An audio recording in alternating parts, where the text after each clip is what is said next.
ये एशिया का पहला पावर प्लांट है बोकारो थर्मल झारखंड में। ऐसा धरोहर हम लोग का है, इसको रखा जाए कि आने वाला पीढ़ी इसका मैंने पूरा देख सके, जानकारी प्राप्त कर सके। और इस प्लांट की देन है कि बोकारो थर्मल और आसपास में जितना भी औद्योगिकरण हुआ, इंडस्ट्रियलाइजेशन हुआ, उस सब जो है इस प्लांट से जब बिजली बनने लगा, इसी की बिजली की वजह से चाहे सीसीएल हो, चाहे गोमिया का बहुत कारखाना हो, या अगर एक इंडस्ट्री अच्छी से चलाई जाए, जहाँ के सब लोगों का सामंजस्य मिले, तो कहाँ प्रोग्रेस कर सकते हैं हम लोग। नमस्कार, झारखंड न्यूज़ लाइव में आपका स्वागत है। मैं हूं अनंत कुमार। मैं इस वक्त हूँ डीवीसी का ये बोकारो थर्मल है और बोकारो थर्मल का ये प्लांट है। आप इस एक प्लांट का उद्घाटन देश के प्रथम प्रधानमंत्री पंडित जवाहरलाल नेहरू ने 21 फरवरी 1953 को किया था और 7 दशक तक यह प्लांट काम किया और पर्यावरणीय दृष्टिकोण की वजह से इसको बंद कर दिया गया, वो जो करीब 2000 ईस्वी में बंद हुआ। इसके बाद से इसकी जगह पे एक दूसरा प्लांट बना, वह भी बंद हो गया। इसके बाद एक तीसरा प्लांट भी बना जो अभी कार्यरत है। लेकिन सबसे बड़ी बात है कि आज़ादी के बाद यह प्लांट पहला बार बना था और एशिया महादेश का यह इस तरह का जो पहला प्लांट था, जिसके वजह से जब इसका आयु समाप्त हो गया तो कई बार इस पे सवाल उठाए गए कि इसको ध्वस्त कर दिया जाए। लेकिन जो यहाँ के जो धरोहर के जो हेरिटेज पसंद लोग थे, उन्होंने कहा कि यह पहला प्लांट है, इसमें कई तरह का भित्ति चित्र है जिस पे देख सकते हैं कि पूरे झारखंड का जो झारखंडी कल्चर है, आदिवासी कल्चर है, उसको यहाँ उकेरा गया है। इसके वजह से यह प्लांट को रखा गया और यह एक तरह से धरोहर के रूप में है, जो आसपास के लिए हमेशा यह यादगार पल है कि आज़ादी के बाद कैसे लोगों को रोजगार मिले, कैसे लोग अपना जीवन यापन कर सके। और पंडित जवाहरलाल नेहरू ने जितने भी देश में कल कारखाने खुल रहे थे, उसको एक तरह से उन्होंने कहा था मंदिर है, और ये जो उद्योग धंधे हैं वही मंदिर है, उसको यही पूजा पाठ होगी जिससे उनका रोजी रोटी भी चलेगा और देश का भी आर्थिक विकास होगा। तो इस दृष्टिकोण से यह प्लांट काफी महत्वपूर्ण है और आज़ादी के आज इतने साल गुजर गए, लेकिन यह प्लांट अभी भी है। और ये जो 21 फरवरी है उस दिन इस पर एक विशेष कार्यक्रम भी डीवीसी आयोजित करने वाली है। फिलहाल हम यहाँ के मजदूरों से बात करेंगे कि इस जो प्लांट है उसके बारे में उनका क्या कहना है, और यहाँ के जो प्रोजेक्ट हेड हैं सुशील कुमार साहब हैं, उनसे हम भी बात करेंगे कि इस प्लांट के बारे में उनका क्या कहना है। ये एशिया का पहला पावर प्लांट है बोकारो थर्मल झारखंड में और इसे 72 साल होने वाले हैं। और इसे मैं केंद्र सरकार और राज्य सरकार से ये विनती करता हूँ कि इसे म्यूज़ियम के रूप में बनाया जाए। यही हम लोग सारे बोकारो वासी चाहते हैं कि इसे म्यूज़ियम के तौर पे बने। ये बहुत ही खूबसूरत प्लांट है, देखिए आगे वाला पीढ़ी बिल्कुल ये आकृति देखिए कितना खूबसूरत है। बस यही मैं कहना चाहूँगा, धन्यवाद। ये एशिया का फर्स्ट पावर प्लांट है जिसका उद्घाटन हमारे फर्स्ट प्रधानमंत्री प्राइम मिनिस्टर पंडित जवाहरलाल नेहरू जी ने उद्घाटन किया था 21 फरवरी 1953 ईस्वी में। हाँ, और इसमें ऐसा धरोहर हम लोग का है, इसको रखा जाए कि आने वाला पीढ़ी इसका मैंने पूरा देख सके, जानकारी प्राप्त कर सके। और ऐसा पावर प्लांट दोबारा कभी बन नहीं पाएगा, ना कभी देखने को मिलेगा।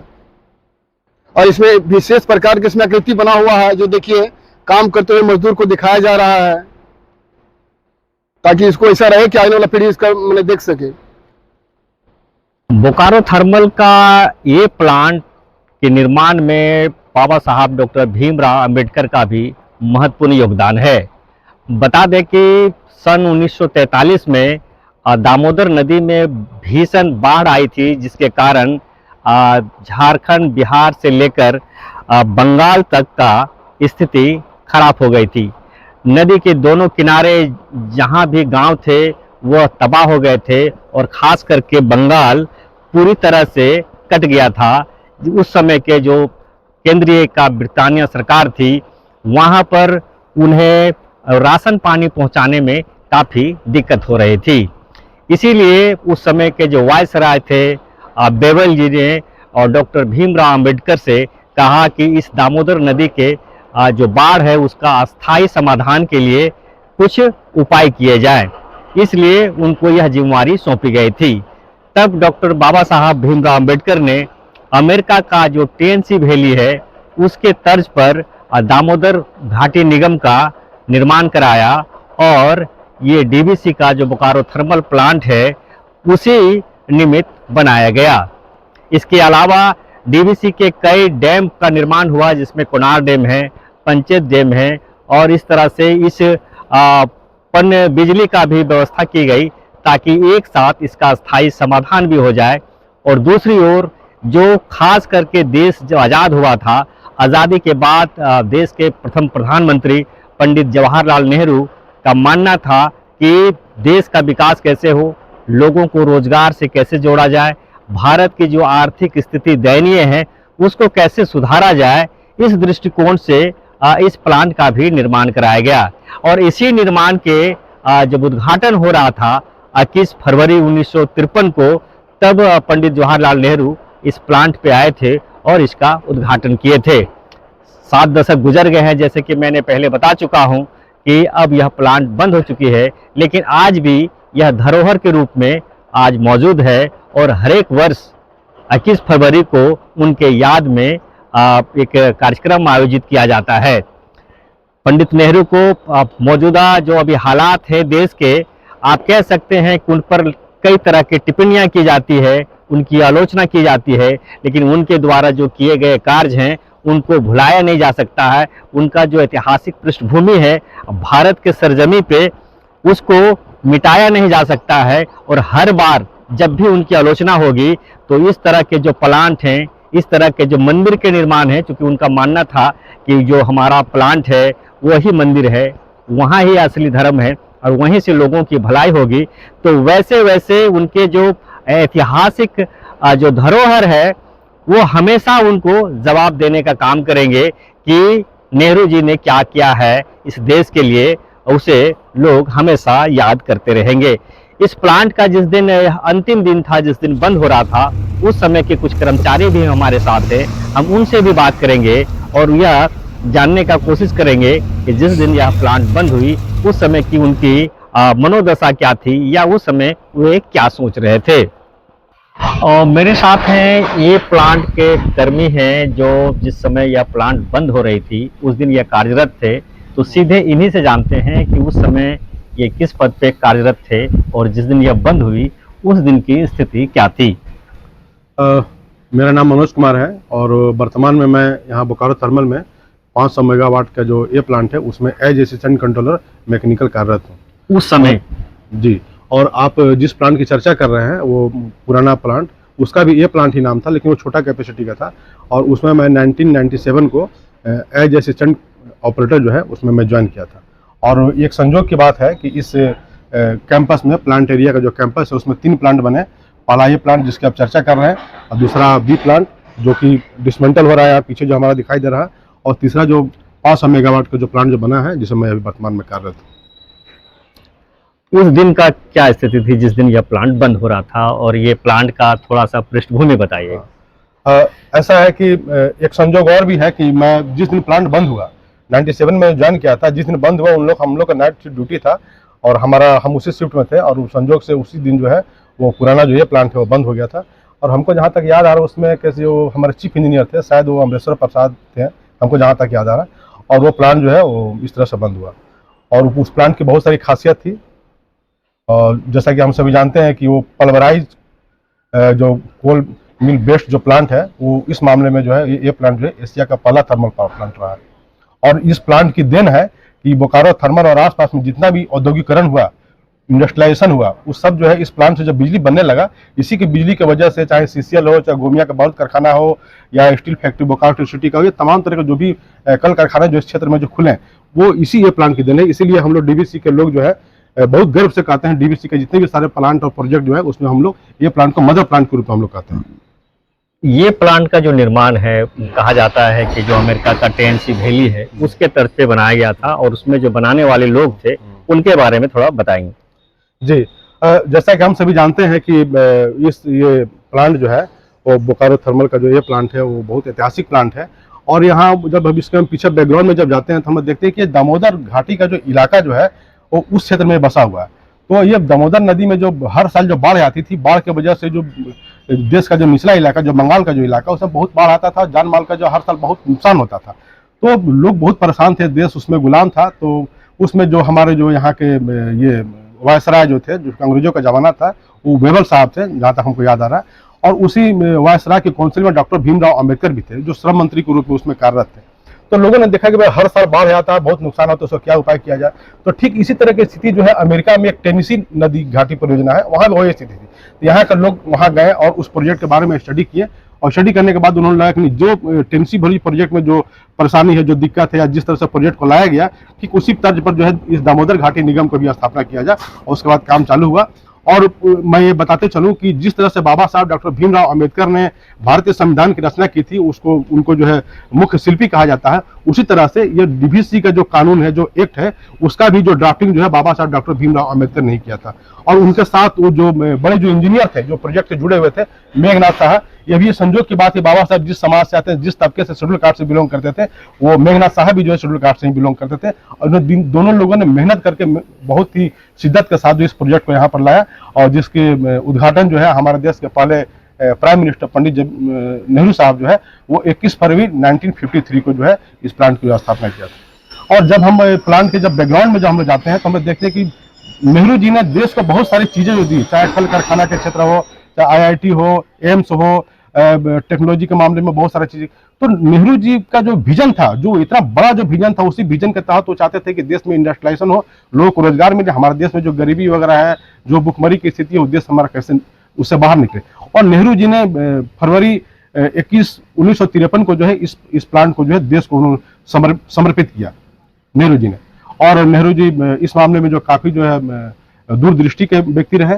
और ये जो प्लांट, जो जिस धरोहर प्लांट की हम से बात जो कर रहे हैं, इस प्लांट की बहुत सारी खासियत रही है। हम जब इस प्लांट में ज्वाइन किया था, जब नौकरी करने के लिए था, देखिए कि सारा इक्विपमेंट जो है, सारा जो सामान है, मशीनरी सामान जो हेवी वाला है, वो जमीन के ऊपर नहीं है, जमीन के अंदर है। बहुत सारा बड़ा बड़ा जो मशीनरी पार्ट है, उसको बेसमेंट एरिया बोला जाता था। उसी दिन हम जाने के बेसमेंट है, बड़ा बड़ा मोटर लगा, बड़ा बड़ा पंप वगैरह सब जमीन के अंदर, बड़ा मैंने अजूबा टाइप का हम लोग लगा। बाहर से देखने से लगता है कि सब कुछ जमीन पर है। इस प्लांट की बहुत सारी खासियत है। और इस प्लांट की, जैसा कि हमने कहा, उसकी देन है कि आसपास के क्षेत्रों में इंडस्ट्रियलाइजेशन हुआ, जिसको मदर प्लांट के रूप में हम लोग कहते हैं। और तमाम तरह की बातें जो है उस ये प्लांट से जो है वो जुड़ी हुई है, जो अभी जो है धरोहर के रूप में उसको जो है संरक्षित करने का जो काम जो है वो DVC के तहत चल रहा है। नेहरू जी का कई इसी इलाके में कहानी भी है, जैसा कि पंचेत डैम का जब उद्घाटन हुआ था तो एक मजदूर था, चूंकि उनका हम 1953 का जब उनका जो लाल किला से जब वो भाषण देते हैं, तो भाषण देने के दौरान वो बार बार धर्म और क्षेत्रवाद से अलग हटके मजदूरों की बात करते हैं, यहाँ के लोगों की बात करते हैं कि कैसे यहाँ के लोगों को रोजगार से जोड़ा जाए, और लोग ये जातिवाद और धर्म के विपरीत हो वो उस पर नहीं पड़े, और मजदूरों को आगे आना चाहते थे। तो पंचेत डैम के बारे में, जो एक वहाँ की जो महिला कर्मचारी थी, उनके बारे में भी एक बहुत बड़ा ऐतिहासिक घटना है, उसके बारे में बताएंगे। हाँ, बिल्कुल आपने सही कहा। नेहरू जी के बारे में बहुत सारे लोग कम जानते हैं या भ्रम फैलाने की कोशिश करते हैं। तो देखिए, नेहरू जी की शिक्षा दीक्षा जो विदेश में ज्यादा हुई थी, और अब यहाँ पर हम लोग के देश में जो जाति धर्म, छोटा बड़ा, ऊंच नीच, ये सब का जो माहौल था, वो नेहरू जी का शिक्षा दीक्षा विदेश में होने की वजह से, चूंकि उनके पिताजी भी बड़े वकील थे उस जमाने में, इसके वजह से उनका जो दृष्टिकोण था बहुत ही व्यापक था। वो बिल्कुल कह लिए कि एकदम ग्लोबल दृष्टिकोण था। उसके तहत जो नेहरू जी जब उद्घाटन करने के जब पंचेत डैम में जब आए थे, तो उसी डैम में काम करने वाली एक महिला थी, उसका नाम था बुधनी मंझियाइन। बुधनी मंझियाइन से ही नेहरू जी जो है उस देश को जो समर्पित कर रहे हैं, वो डैम जो समर्पित कर रहे हैं, उसका बटन उन्होंने बुधनी मंझियाइन से दबाया। और उसका साथ में था रावण मुर्मू, वो आदमी भी जो है उसी प्रोजेक्ट में, वो बांध बनाने में काम कर रहा था। मैंने आज के नेता नहीं कर पाते हैं। नेहरू जी का विजन देखिए कि वो उस महिला जो मजदूर में के रूप में काम करने वाली है, और रावण मुर्मू जो वहां पर मिट्टी को उठा रहा है, माथे पर खैंची पर, उस सब को सम्मान देने के लिए उन लोग के द्वारा जो बटन दबा करके जो है वो ये प्रोजेक्ट का जो महत्वपूर्ण जो स्थान है उसको देश को समर्पित कर। तो नेहरू जी को समझना पड़ेगा देश को, खाली कहने से काम नहीं चल जाए कि नेहरू जी ऐसे थे, उनका आलोचना करना तो बहुत आसान है। नेहरू बन के कोई दिखाए तब ना। बाद में पता चला कि जब राजीव गांधी देश के प्रधानमंत्री हुए और जो भिलाई आए थे, तो उनको जानकारी मिला कि कोई उनके दादा का जो पत्नी के नाम से लोग जाना जा रहा था, कि चूंकि माला पहना दिए थे उस दिन। और आदिवासी की जो संस्कृति रहा है कि अगर कोई माला पहन लिया तो उसकी शादी नहीं हुई, और वो बुधनी जी का शादी नहीं हुआ। और बाद में राजीव गांधी शायद उनको खोज के इसके बाद भी उनका नौकरी भी शायद DVC में लगाया गया था। हाँ, बुधनी मंझियाइन, चूंकि वो आदिवासी कल्चर में इस तरह की चीज माना जाता है कि जो महिला किसी गैर पुरुष को या किसी पुरुष को माला पहना दे तो उसको उन लोग मान लेता है कि उसके साथ शादी हो गया। नेहरू जी उनको माला पहनाई थी। हाँ, नेहरू जी की वो माला पहनाई थी। हाँ, हम पढ़े हैं किताब में कि वो नेहरू जी को माला पहनाई थी और उसका समाज बोला कि भाई तुम तो नेहरू को माला पहना दी, या जो भी आप जो बात हो सकता है वो सही हो, लेकिन एक दूसरे को माला कोई न किसी को पहनाता है, जिसके वजह से जो लोग बोलते तुम्हारा तो शादी उसके मान लिया गया, हमारा जो मान्यता है उसके अनुसार उस बेचारी की शादी फिर हो नहीं पाया। बाद में हम बहुत हाल फिलहाल लेता 2-4 साल पहले उसका death, 1 साल पहले रहते। हाँ डेथ की हमको, तो हम लोग को बड़ा मैंने बड़ा मार्मिक हो गया हम लोग का मन ये सुन करके, इस तरह से बेचारी का प्लांट 47 साल तक कार्यरत रहा और बंद होने से अभी 25 साल पूरे हो गए और कल 21 फरवरी है, तो इस दिन को आप कैसे देख रहे हैं? नहीं, हम लोग तो बड़ा गौरवान्वित महसूस करते हैं कि भाई हम लोग डीवीसी का एक पार्ट है। ये जो हेलमेट जो पहने हुए और ये गला में जो अपना पहचान जो लगाए हुए, हम लोग को लगता है कि देश का जो पहला बहुउद्देशीय परियोजना है। क्योंकि हमने कहा कि इस डीवीसी का स्थापना शुरू में तो हुआ था कि भाई बाढ़ को रोकना है, लेकिन साथ साथ धीरे धीरे प्लानिंग बढ़ते गया, मछली पालन होने लगा, जंगल वगैरह लगाया जाने लगा, सबसे बड़ी चीज के पावर प्लांट वगैरह बनने लगा, बहुत सारे पावर प्लांट है। तो देश 47 में आजाद हुआ और 48 में डीवीसी की जो स्थापना हुई और उस समय से लेकर अभी तक जो चले आ रहा है, और इतने बड़े देश के पहले मल्टीपर्पज प्रोजेक्ट का एक हिस्सा होने के नाते जो है बड़ा गर्व होता है कि भाई हम लोग डीवीसी के एक यूनिट का एक हिस्सा है, और बड़ा फक्र के साथ हम लोग बाहर में कहीं कहते हैं। और ये कल का जो दिन है 21 फरवरी का दिन हम लोग के लिए बड़ा ऐतिहासिक दिन है, और ये देश के लिए बड़ी ऐतिहासिक दिन है कि भाई देश का जो पहला जो मल्टीपर्पज प्रोजेक्ट का जो पहला प्लांट था, उस प्लांट की जो है वो स्थापना हुई थी। देश के लिए बहुत गर्व की बात है। मैं इस वक्त हूँ बोकारो थर्मल के डीवीसी और डीवीसी के प्रोजेक्ट हेड हैं सुशील कुमार अर्जेरिया साहब। यहाँ का जो हिस्टोरिकल चीज़ है, जो बोकारो थर्मल का डीवीसी का प्लांट है, ये प्लांट जो था और देश के प्रथम प्रधानमंत्री पंडित जवाहरलाल नेहरू उसका उद्घाटन किए थे। उसकी तिथि है 21 फरवरी है। तो इस संबंध में सर से थोड़ा जानना चाहेंगे कि इसका जो पंडित जवाहरलाल नेहरू जी आए थे और आज भी यह धरोहर के रूप में मौजूद है, इस पर क्या कहेंगे सर?